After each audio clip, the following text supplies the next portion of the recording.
Salut à tous, c'est Blue et on se retrouve aujourd'hui pour une nouvelle vidéo. Alors une nouvelle vidéo axée jeux vidéo aujourd'hui, puisque j'avais reçu une idée de vidéo par un des abonnés.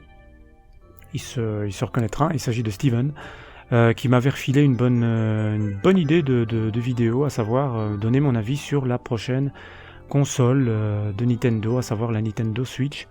Alors je me suis dit bah oui, pourquoi pas, puisque c'est une console qui m'intéresse assez, et donc bah voilà, je vais vous faire une courte vidéo sur cette console, sur mon avis.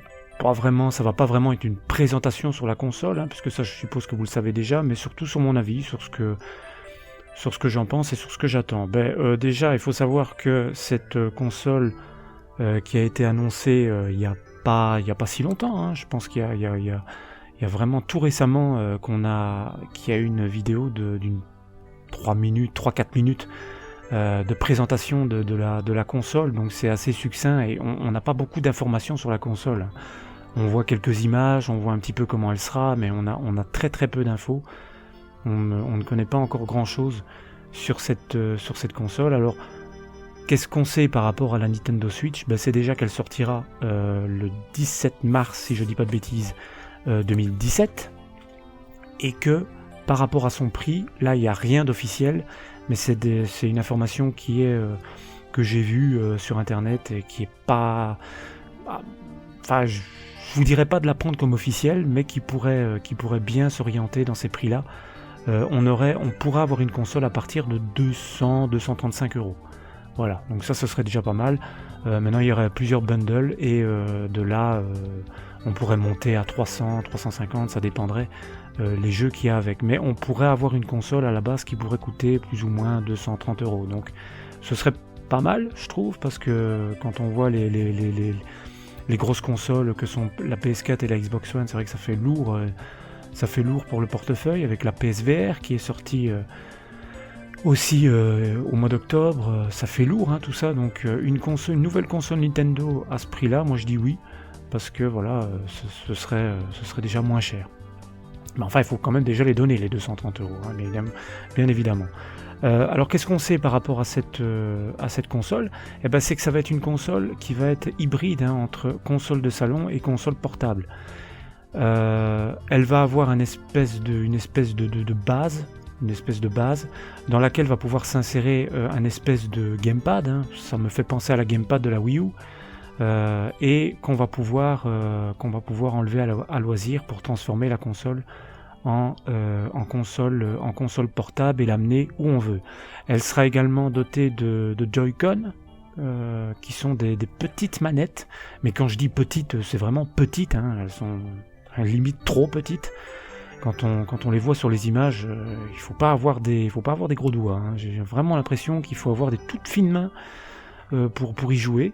Donc ça pourrait être un point négatif, et qui pourrait se joindre à l'écran portable, et qui pourrait se joindre également à une autre petite tablette, il me semble, si je raconte pas de bêtises, pour créer un espèce de pad Nintendo. Donc voilà.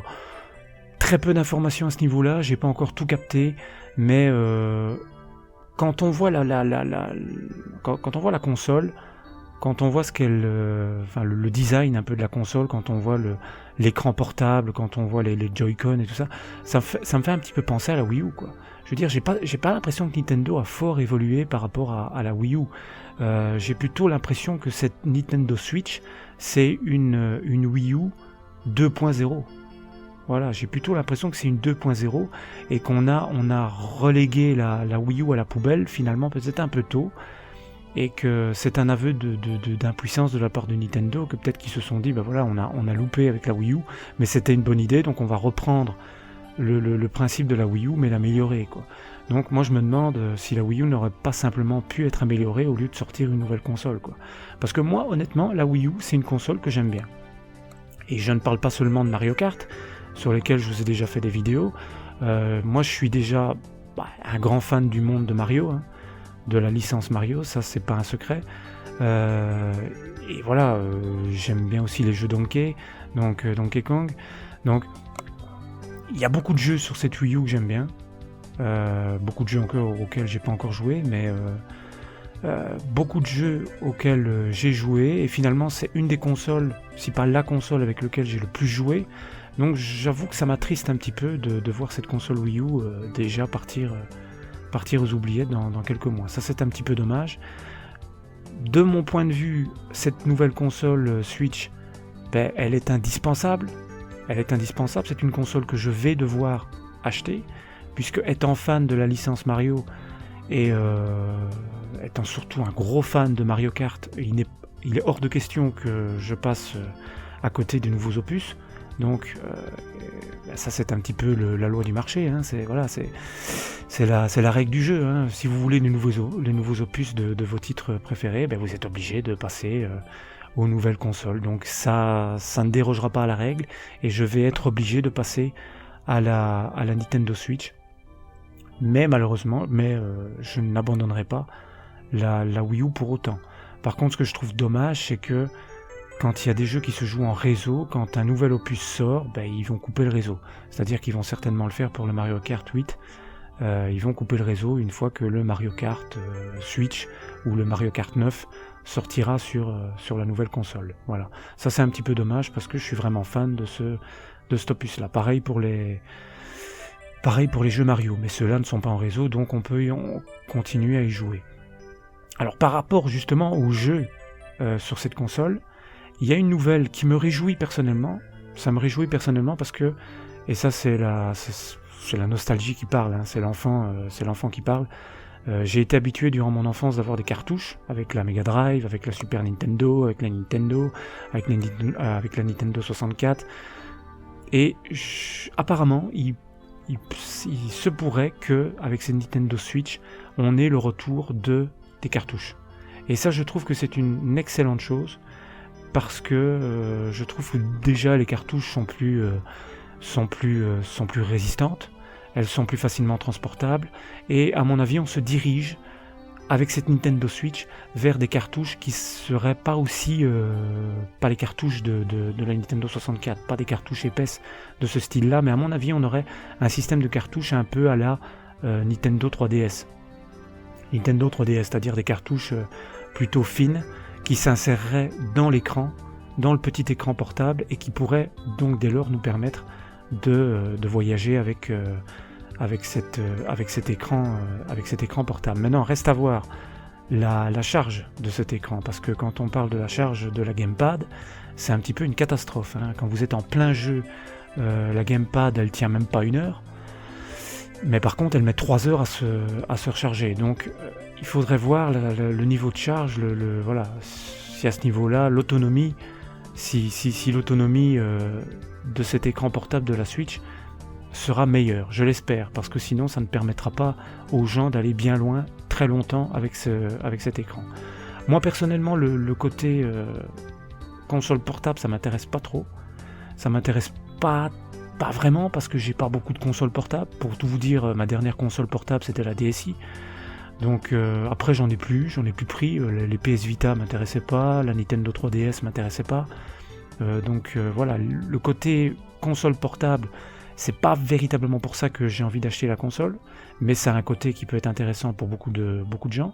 Maintenant, reste à voir ce que ça va faire par rapport à la Nintendo 3DS, hein. J'espère que ça n'empiétera pas un peu, qu'ils ne s'en mêleront pas eux-mêmes les pieds avec leurs différentes consoles, hein, puisque cette console Switch va être aussi une console portable, mais il est fort à parier qu'ils vont faire une distinction entre les jeux qu'on peut trouver sur 3DS et les jeux qu'on peut trouver sur la Switch. À mon avis, l'expérience de jeu ne sera pas du tout la même sur les deux consoles, de manière à ce qu'ils ne se tirent pas une balle dans le pied eux-mêmes, quoi.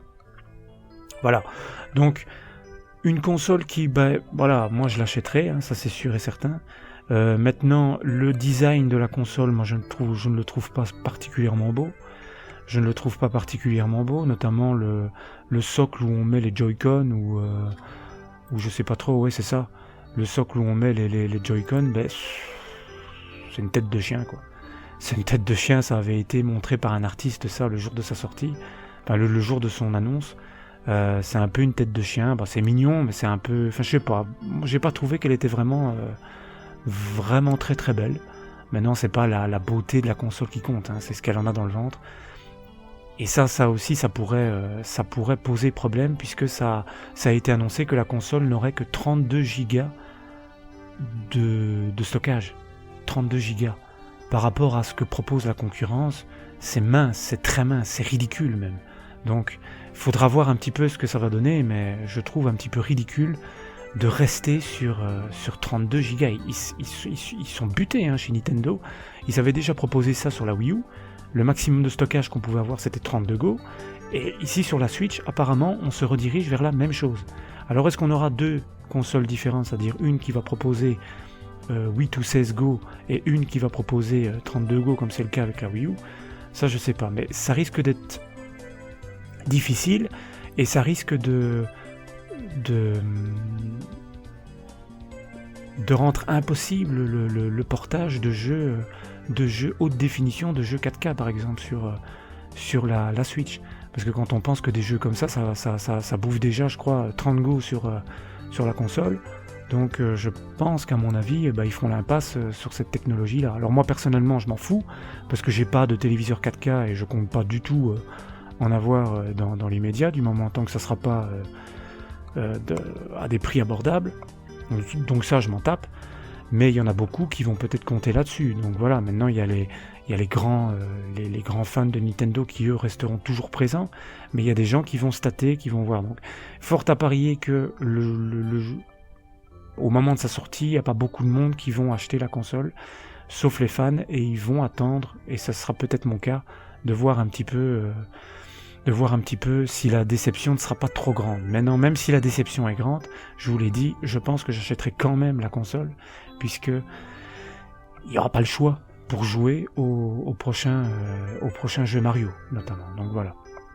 En parlant de jeu, encore, on a eu dans la petite vidéo de 3-4 minutes des petites images de jeux. Alors, est-ce que ce sont des jeux en développement? Est-ce que ce sont les images de jeux qu'on aura sur la console? Je pense bien. Puisqu'à un moment donné, on peut voir une image d'un Mario Kart, et on peut voir qu'il y a des petites différences, comme l'apparition du personnage de Boo, qu'on n'a pas dans Mario Kart 8, et la possibilité de stocker des items, ce qui n'était pas possible non plus dans la version Wii U. Donc il est fort à parier que ce soit des images de jeux en développement. Ce que j'ai trouvé un petit peu dommage, c'est que si c'est un jeu en développement, pour le cas de Mario Kart, hein, je ne me base que sur ça, c'est un petit peu dommage parce que ça n'a pas l'air vraiment plus beau que ce qu'on a eu sur la Wii U, quoi. Donc on se dirigerait vers un jeu qui, graphiquement, va être identique. Ça, c'est un petit peu dommage, et c'est un manque de prise de risque, ça, voilà. Ça, moi je trouve ça un petit peu dommage, mais maintenant ça reste mon avis. Voilà. Voilà, donc moi je vais pas m'attarder sur cette console, puisqu'on n'en sait pas grand chose et qu'il faudra attendre le mois de janvier 2017 pour une nouvelle conférence de Nintendo qui nous permettra d'en savoir beaucoup plus sur la console, sur ce qu'elle permettra de faire, sur sa puissance, sur son stockage, sur toutes les questions qu'on se pose. On aura les réponses en janvier. Là, ici, on n'a pas eu beaucoup d'éléments de réponse. Ça nous a juste permis de la voir, de voir un petit peu visuellement ce qu'elle va être, mais de savoir exactement ce qu'elle aura dans le ventre, ça nous a pas permis de le savoir. Donc voilà, à l'occasion, je referai une vidéo quand on en saura un peu plus. Mais là, ici, vous connaissez un petit peu ma position, mon avis sur la console. Et je vous propose dans les commentaires, pour ceux qui sont fans de jeux vidéo, de me donner vos ressentis par rapport à cette console. Est-ce que vous allez l'acheter? Est-ce que vous êtes tenté? Est-ce que vous doutez? Est-ce que vous allez attendre? Bref, dites-moi ce que vous en pensez. Et je pense que je vous ferai peut-être une vidéo également sur la PlayStation VR, puisque j'avais déjà eu des messages de personnes qui me demandaient de faire une vidéo sur la VR. Ça peut être intéressant, puisque je l'ai fait sur la Switch, pourquoi ne pas le faire sur la VR? C'est possible. Dans les prochains jours, je vous ferai peut-être une courte vidéo sur la PSVR, puisque je possède la PS4. Donc voilà, ce serait une bonne chose de vous faire une vidéo là-dessus. Voilà, sur ce, je pense que j'ai pas trop oublié de choses à vous dire sur cette console. Si c'est le cas, dites-le moi en commentaire et on en parle ensemble comme d'habitude. A très bientôt pour une prochaine vidéo. Salut tout le monde!